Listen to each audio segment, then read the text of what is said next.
Hello friends, स्वागत है आपके अपने परिवार एग्जाम पीक पावर में। मेरा नाम है योगेंद्र और आज की सेशन में हम आपके लिए फिर से लेकर आ गए सेमेस्टर थ्री का मोस्ट इम्पोर्टेंट क्वेश्चन जो कि आता है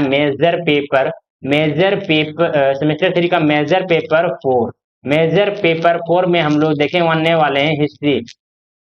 हिस्ट्री का मोस्ट इम्पोर्टेंट क्वेश्चन जो कि आपके एग्जाम में पूछे जाने की पूर्ण संभावना है, समझने की गारंटी है। जितना सेशन आपको करवाया जाता है इस चैनल के माध्यम से सारे के सारे सेशन आपके लिए इम्पोर्टेंट साबित होंगे। आपको एग्जाम जब दीजिएगा उसके बाद आपको पता चलेगा कि हम जो भी क्वेश्चन करवाए हैं उससे बाहर आपका एक भी क्वेश्चन आपको बाहर देखने को नहीं मिलेगा।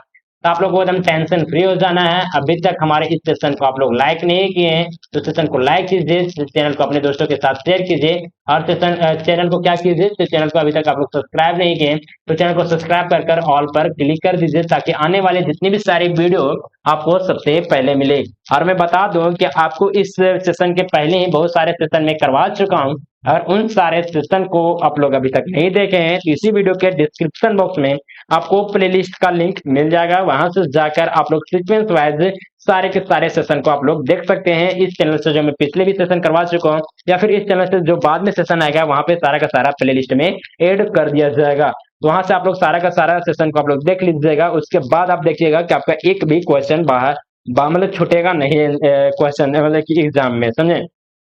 तो सेशन को पहले तो लाइक कीजिए, सब्सक्राइब कीजिए, अपने दोस्तों के साथ शेयर कीजिए। और जिन भी स्टूडेंट को अगर पीडीएफ परचेज करना होगा तो आप लोग इस नंबर पे कांटेक्ट कर सकते हैं जो कि नंबर है 94 30 70 2606। अगर आपका कोई भी पेपर होता है तो इस नंबर पे कांटेक्ट कीजिए, अपना पेपर का नाम बताइए, आपको पीडीएफ शेयर कर दिया जाएगा बहुत ही नॉमिनल फीस पर, समझे। तो एकदम टेंशन फ्री हो जाइए, आपका सेमेस्टर का पूरा जिम्मेवारी इस चैनल पे रहेगा, समझे ना। आप लोग एकदम टेंशन फ्री होकर आप लोग अदर किसी चीज का भी पढ़ाई कीजिए। आप एग्जाम से पहले सिर्फ आप इस चैनल पर आकर इंपॉर्टेंट क्वेश्चन को पढ़कर एग्जाम में बेहतर स्कोर कर सकते हैं, समझे। और अभी तक आप लोग टेलीग्राम चैनल को ज्वाइन नहीं किए हैं तो टेलीग्राम चैनल को भी जरूर जरूर ज्वाइन कर लें। और आप लोग हमें बताइएगा लास्ट में जरूर से जरूर कि क्वेश्चन समझ में आया कि नहीं, सेशन जो कि समझ में आ रहा है आपको कि नहीं, समझे। कोई भी डाउट वगैरह होता है तो नंबर पे आप लोग मैसेज कर सकते हैं जो कि नंबर है इसी वीडियो के डिस्क्रिप्शन बॉक्स में दिया हुआ है। तो देखिए क्वेश्चन में पूछा जा रहा है अकबर की राजपूत नीति का मूल्यांकन करें। यानी कहने का मतलब है कि अकबर की जो राजपूत नीति थी उसके बारे में हमें विस्तार पूर्वक मूल्यांकन करना है। तो देखिए इसका उत्तर यहाँ से स्टार्ट हो जाता है और आप लोग प्रयास कीजिएगा किसी तरह से पॉइंट बना बना कर ही उत्तर लिखें। अकबर मुगल साम्राज्य के एक प्रमुख शासक थे जिनका शासन प्रणाली और राजनीतिक दक्षता को विभिन्न समुदायों के साथ समझौते करने और समर्थन प्राप्त करने में समाहित किया गया। उनके उनकी राजपूत नीति का मूल्यांकन इस प्रकार से किया जा सकता है जिसमें से फर्स्ट में आता है समझौता और समर्थन। राजपूत राजाओं के साथ क्या हुआ, तो समझौता हुआ। कहने का मतलब है कि अकबर ने विभिन्न राजपूत राजाओं के साथ क्या किया, तो समझौते किए जिनसे साम्राज्य और सीमाओं में क्या हुआ, तो विस्तार करने में मदद मिली। उन्होंने राजपूताना की प्रमुख राजाओं को अपने समय के मुख्य साझेदार बनाया और राजा मान सिंह और राजा भगवान दास को ये अपने क्या क्या तो मुख्य साझेदार बनाया था, यानी कि पार्टनरशिप बनाया था। चलिए नेक्स्ट पॉइंट में आते हैं। पॉइंट नंबर 2 में हम लोग देखेंगे संस्कृति और सहिष्णुता कहने का मतलब है कि धार्मिक स्वतंत्रता। अकबर ने अपने शासन काल में धार्मिक स्वतंत्रता को क्या मिला, तो बढ़ावा दिया और धर्मनिरपेक्षता की नीति को अपनाई थी अकबर ने। उन्होंने धार्मिक स्वतंत्रता के लिए प्रतिष्ठा हासिल की। जिसके परिणाम यह हुआ कि राजपूत समय में भी उन्हें समर्थन प्राप्त हुआ। यानी कि जो अकबर था वो धर्मनिरपेक्षता की नीति अपनाई, सभी धर्मों को समान अधिकार दिया, समझे ना। इसके कारण से ही राजपूत समाज ने भी अकबर को समर्थन प्राप्त हुआ। अकबर को भी राजपूत समाज के द्वारा समर्थन प्राप्त हुआ। चलिए नेक्स्ट में आते हैं। नेक्स्ट पॉइंट में आता है पॉइंट नंबर 3 सेना और भरोसा। सेना में भरोसा कहने का मतलब है कि राजपूत सेनाओं का समर्थन भी अकबर को दिया गया था, यानी कि अकबर ने राजपूत सेनाओं को भी अपनी सेना में क्या किया तो शामिल किया, जो उनके साम्राज्य को क्या करता था तो रक्षा करने में एक महत्वपूर्ण भूमिका निभाई। उन्होंने राजपूत साम्राज्यों के साथ सेना की यह द्वितीय शक्ति बनाई। कहने का मतलब है कि राजपूत सेना के साथ और अकबर के जो सेना थी उन दोनों के साथ दोनों को मिलाकर एक अद्वितीय शक्ति को क्या की तो बढ़ाई, जो उसके शासन काल में अनेक साम्राज्य की सुरक्षा और स्थिरता के लिए महत्वपूर्ण था। चलिए नेक्स्ट पॉइंट में आते हैं। पॉइंट नंबर 4 में आता है राजनीतिक और समर्थ्य।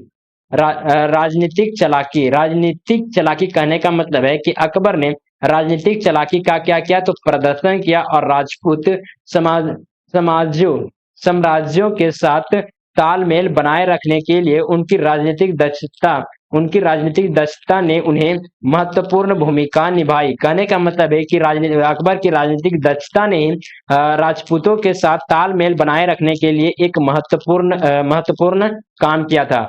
उन्होंने विभिन्न संघर्षों और समस्याओं को समाधान के लिए राजपूत समाज से क्या किया तो सहयोग प्राप्त किया, यानी कि अकबर को अगर कोई भी समस्या होता है या फिर किसी के प्रति संघर्ष करना पड़ता है तो राजपूत समाज के साथ वह क्या क्या तो सहयोग प्राप्त उनका राजपूत समाज का सहयोग प्राप्त होता था अकबर का। चलिए हम लोग निष्कर्ष में देखेंगे। इसका निष्कर्ष में क्या आता है जो कि एक इम्पोर्टेंट ये पॉइंट आ जाता है अगर आप लोग सब्जेक्टिव एग्जाम दे रहे हैं तो निष्कर्ष लिखना जो कि बहुत ही कंपलसरी हो जाता है। अकबर की राजपूत नीति ने उन्हें उस समय की राजनीतिक सामर्थ्य में मान्यता प्रदान की जब मुगल साम्राज्य का अधिकांश क्षेत्र जो कि भारतीय महाद्वीप के अंदर नहीं था। उन्होंने धार्मिक स्वतंत्रता और संस्कृति सहिष्णुता की नीतियों को अपनाया जिससे उन्हें राजपूत समाज का समर्थन मिला। कहने का मतलब है कि अकबर था जो कि सभी धर्मों को स्वतंत्र रूप से मानने के लिए समर्थन करता था कि सभी लोग अपने अपने धर्म को स्वतंत्र रूप से मान सकता है, अपनी संस्कृति को भी मान सकता है, इसमें कुछ भी उसको बाधित नहीं किया जाने लगा किसी भी समाज या फिर किसी भी धार्मिक वाले लोगों को। तो इसके ही कारण से जो राजपूत समाज था वो अकबर को क्या करता था तो समर्थन प्राप्त करता था, समर्थन देता था। उनकी राजनीतिक चालाकी और सेना में राजपूत समुदाय का समर्थन उनके साम्राज्य में क्या हुआ तो विस्तार करने में महत्वपूर्ण भूमिका निभाई। यानी कि जो अकबर का जो साम्राज्य था वो समझिए कि छोटा था, लेकिन अगर वहां पे क्या क्या तो राजनीतिक चालाकी अपनाया था अकबर ने, इसके कारण से राजपूत समुदाय को भी यानी कि राजपूत समाज जो कि अकबर का समर्थन करने लगे थे। तो इसके कारण से जो भी राजपूत समुदाय के सेना थे और अकबर के सेना थे दोनों का दोनों अगर आपस में मिलकर तालमेल बिठाकर जो अकबर का जो साम्राज्य था उसे विस्तार किया गया, उसे फैलाया गया, उसमें बहुत ही महत्वपूर्ण भूमिका निभाई कौन तो राजपूत समुदाय के सेनाएं। चलिए इस प्रकार अकबर के राजपूत नीति ने उन्हें एक समर्थनवादी और समर्थन प्राप्त करने वाले शासक के रूप में क्या किया तो प्रस्तुत किया। तो आपको ये सेशन कैसा लगा प्लीज हमें कमेंट के माध्यम से जरूर बताइएगा। ऐसे ही इंपॉर्टेंट क्वेश्चन का सेशन अगर आप लोग देखना चाहते हैं तो इस चैनल को जरूर सब्सक्राइब करके बेल आइकन को ऑल पर क्लिक कर दीजिएगा ताकि आने वाले जितनी भी सारी वीडियो इंपॉर्टेंट क्वेश्चन का सबसे पहले आप तक पहुंचे। और अभी तक आप लोग इस सेशन को लाइक नहीं किए तो सेशन को लाइक कीजिए, अपने दोस्तों के साथ शेयर भी करना बिल्कुल भी ना भूले ताकि उन्हें भी फायदा हो सके। तो सेशन को अपने दोस्तों के साथ, अपने क्लासमेट के साथ, अपने ट्यूशन मेट के साथ ज्यादा से ज्यादा शेयर करने का प्रयास करें, समझे, ताकि मैं आपका सदा आभारी रहूंगा। और आप लोग चैनल को पहले तो लाइक कर जरूर बताइएगा कि क्वेश्चन हमको समझ में आया, और आप लोग कमेंट करके जरूर से बताने का प्रयास कीजिएगा कि सर हमें कहाँ पे प्रॉब्लम हो रहा है या फिर कहाँ पे दिक्कत हो रहा है, या फिर अगर क्वेश्चन समझ में आ गया होगा, कोई भी डाउट वगैरह होता है तो आप लोग नंबर पे कॉन्टेक्ट कर सकते हैं, जो कि नंबर है क्या तो 94 30 70 2606। आप लोग इस नंबर पे व्हाट्सएप मैसेज के जरिए कोई भी समस्या आपको अगर होता है तो आप लोग